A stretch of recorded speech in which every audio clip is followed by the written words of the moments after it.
Wonder Man, c'est une série de fous, mais personne s'y attendait à part moi. Je disais depuis le début que cette série allait trop bien, mais bon, personne m'écoute. Bon, en revenant à nos moutons, on va parler de la fin de Wonder Man, du fait que ça nous prépare le terrain pour Brand New Day, et aussi que ça nous introduise au vilain de la prochaine saga du MCU. Oui, dans cette toute petite série d'8 épisodes. Bon, je vais spoiler, mais j'imagine que si t'es là, c'est soit que t'as vu la série, soit que tu t'en fiches. Mais si t'as pas vu la série, elle reste quand même incroyable, même en connaissant la fin. Donc regarde cette vidéo, et après regarde la série, tu connais. Like et abonne-toi, BG.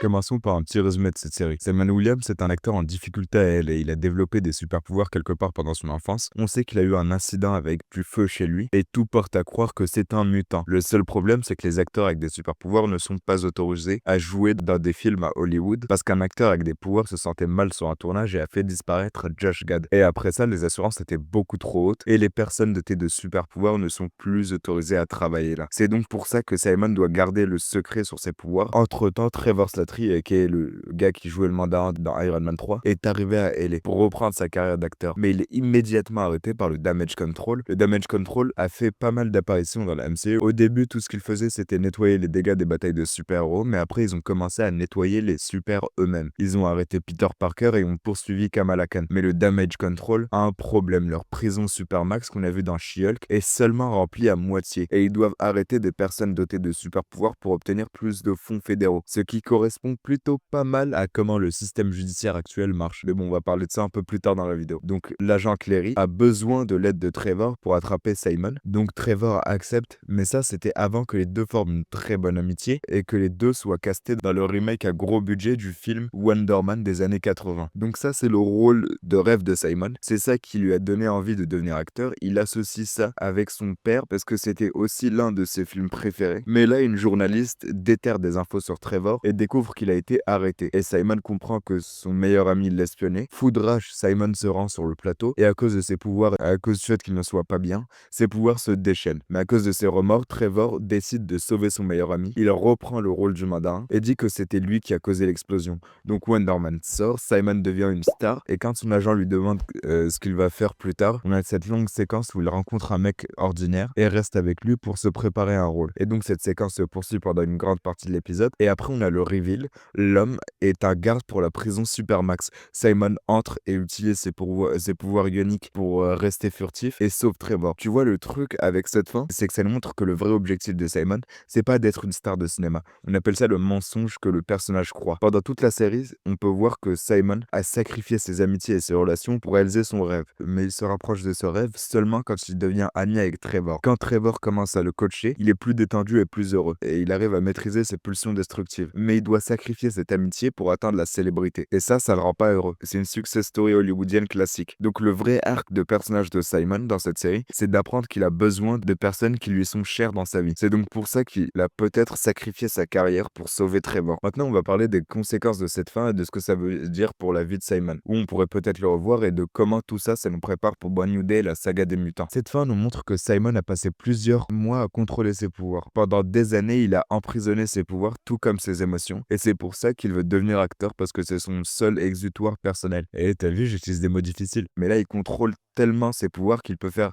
dysfonctionner des caméras à distance. Et je pense que là, ils essayent de nous dire que personne ne sait que c'était lui qui a fait échapper de prison Trevor. Le Damage Control le suspecte, mais ils n'ont pas de preuves tangibles. Bon, il y a le garde de prison qu'il suit depuis quelques mois et qu'il fait rentrer dans le bâtiment. Mais rappelle-toi que Simon lui a donné une tonne d'argent pour payer la dette médicale de sa fille. Donc ce garde va très sûrement rien dire du tout. Simon s'en est probablement tiré. Et j'aime ce choix parce que dans les comics, le truc qui rend Simon différent d'autres héros, c'est le fait que c'est un acteur. Ça serait pas pareil si c'était un super-héros en fuite. On va parler d'où on pourrait revoir Simon dans la MCU et de comment cette série peut poser les bases comme le premier projet de la phase 7 du MCU. Attends, c'est la troisième fois que tu as le petit truc là pour s'abonner et tu l'as toujours pas fait.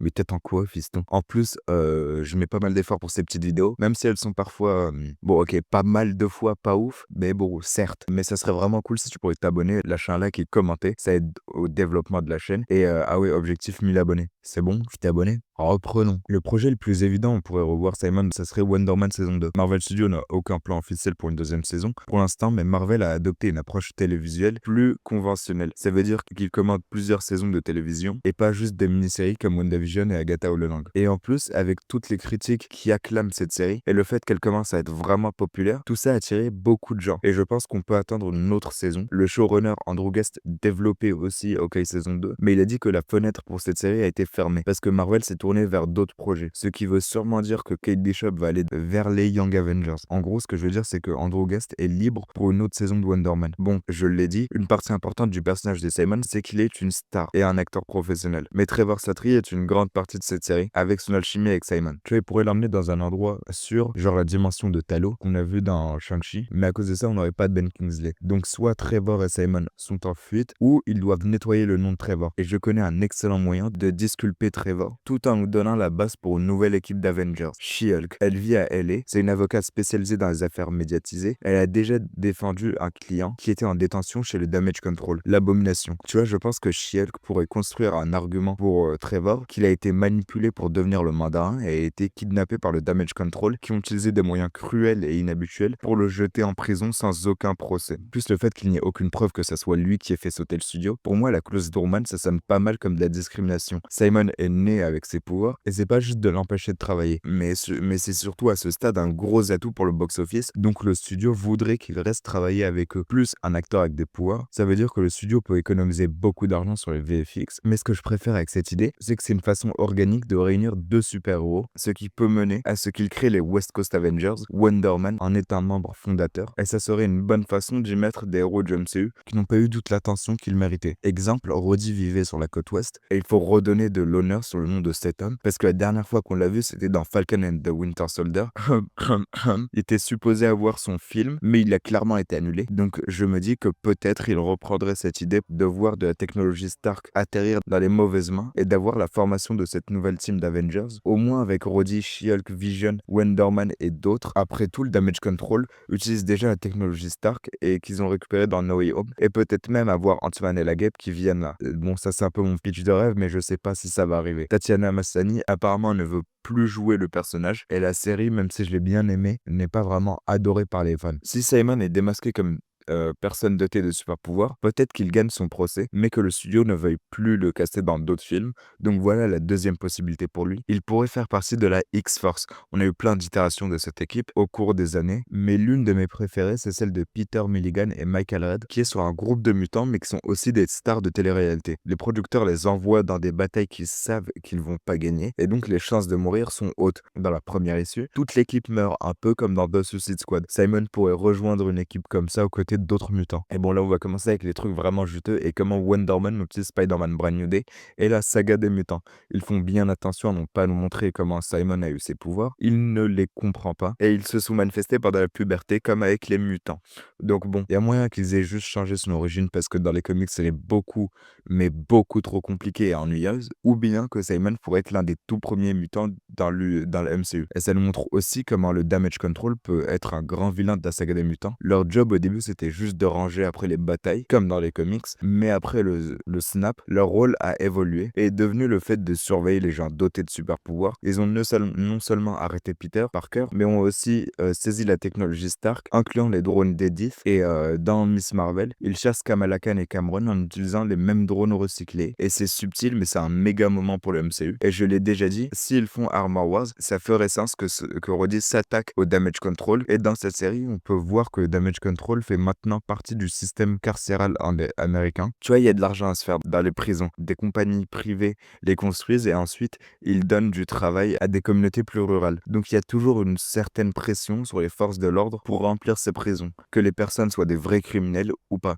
Donc, le Damage Control devient une institution qui doit justifier sa propre existence. À la place de partir et arrêter des gens qui enfreignent la loi, ils s'en prennent à n'importe qui et qu'ils considèrent dangereux. Et ça ressemble beaucoup à la loi sur l'enregistrement des mutants. C'est la loi qui était été débattu dans le premier film X-Men, dans la série animée, et c'est aussi dans les comics. En gros, ça nous dit que les mutants doivent être enregistrés auprès du gouvernement, mais Magneto voit exactement ce que c'est, le premier pas vers le génocide. Après tout, il a survécu à l'Holocauste, et c'est là où on en est dans la MCU. Imagine ce qui va se passer quand les mutants vont commencer à de plus en plus apparaître dans cet univers. Le Damage Control va commencer à les arrêter pour remplir leur prison et justifier leur existence. Et il y a de grosses rumeurs qu'on voit pas mal du Damage Control dans Brand New Day. Après tout, ce film est réalisé par Destin Daniel Cretton qui a co-créé cette série. Et apparemment, les tanks qu'on voit dans Brand New Day appartiendraient au Damage Control. On voit donc que cette agence devient de plus en plus militarisée et que la planète se remplit de plus en plus d'individus potentiellement dangereux. Je pense que les gens vont être plus ouverts à donner ce type d'armes et de pouvoir au Damage Control. Et dans Brand New Day, il pourrait être après Spider-Man, et ça aurait du sens vu que l'agent Cleary a été vu dans la première fois dans le MCU dans No Way Home, puis dans Miss Marvel et dans Wonder Man, où il était l'antagoniste principal de cette série. Et donc il devient petit à petit un grand méchant de cette prochaine saga. Le Damage Control pourrait être après Spider-Man parce que c'est une menace comme le dirait Jameson, mais il y a aussi des rumeurs qui soient après le personnage mystère de Sadie Sink, qu'elle soit une personne dangereuse avec des pouvoirs de télépathie. Ils ont pas encore dit ce qu'elle joue dans le film, ce qui peut vouloir dire tout et n'importe quoi. Peut-être que s'ils veulent pas dire qu'elle joue, c'est qu'elle est importante. En plus, on va la revoir dans Secret Wars, donc peut-être Jean Grey. On va voir les similarités. Rousse, télépathie extrêmement dangereuse, et Jean est aussi le Phénix, donc elle est une mutante de niveau Oméga. Et bon, je sais que techniquement, c'est pas vraiment elle en soi le Phénix, mais tu vois ce que je veux dire. Et si tu veux caster une nouvelle équipe des X-Men avec de nouveaux acteurs, celle-ci qui est une tête d'affiche parfaite, elle vient de gagner un Tony, elle est hyper populaire et c'est l'une des meilleures actrices du cast de Stranger Things. Donc soit elle est Jean Grey, et ça me confirme que le Damage Control traque les mutants, et donc toutes les pièces du puzzle, ça semble pour la saga des mutants. Vu plus de mutants sont nés, les gens cherchent une plus grande protection du gouvernement, et le Damage Control cherchera de plus en plus de mutants et s'intéressera à l'école de Charles Xavier, et peut-être qu'ils prennent toute cette Stark Tech et créent une nouvelle Iron Legion qui peut détecter et capturer les mutants. Pas une Iron Legion, peut-être plus comme des sentinelles. Ils pourraient aussi être des joueurs clés dans un possible film Avengers. Dans les comics, l'un des opposants principaux des mutants s'appelle Henry Peter Gaerick, mais il a aussi une liaison auprès du gouvernement chez les Avengers. Et il y a aussi une rumeur qui nous dit que les prochains films Avengers soient plus focus sur eux qui sont une équipe et qu'ils soient moins gros. Donc moins comme les films à team-up comme Doomsday et Secret Wars. Et donc peut-être que les Avengers ne veulent pas signer les nouveaux accords de Sokovie, mais qu'ils trouvent un accord avec le gouvernement pour qu'ils les supervisent. Genre peut-être laisser Gaerick vivre avec eux dans leur QG. Et ça pourrait peut-être même mener à Gaerick qui devienne un super vilain. Peut-être même qu'il serait le métamorphe Mr. Sinister qui n'est pas un mutant. Donc il pourrait passer tous les tests anti-mutants. Mais même si c'est pas Gaerick, je trouve que Everett Ross serait une addition pas mal à la saga des mutants. Ou peut-être même que dans ce nouvel univers, Maria Hill revienne à la vie et plus personne n'a besoin de regarder cette série qui vient du fin fond des enfers qu'est Secret Invasion. Mais bon, tout ça n'est que spéculation. Et bon, je pense que les X-Men auront besoin d'une certaine pression venant du gouvernement. Ils peuvent pas se battre pour une coexistence en paix avec l'humanité s'il y a personne pour se battre contre eux. Et au fur et à mesure du fait que Clary se fasse promouvoir, ils deviennent la tête de l'agence et un antagoniste principal, peut-être même la version de cette saga de William Stryker. Et je veux aussi mentionner le fait que quand il s'échappe, la musique qui joue c'est Everybody is Talking at Me, le même son qu'on peut entendre à la fin du film Midnight Cowboy, le film où Trevor et Simon se sont rencontrés. Leur relation a toujours été comme un miroir de celle de John Voight et Hoffman. Et aussi Clary a dit que Simon pourrait devenir un atout. On pourrait peut-être voir une saison 2 où Clary fait chanter Simon pour qu'il travaille pour lui. Peut-être que ça pourrait mener à une histoire où il s'inspire des dramas de Wack. Bon, je prononce mal,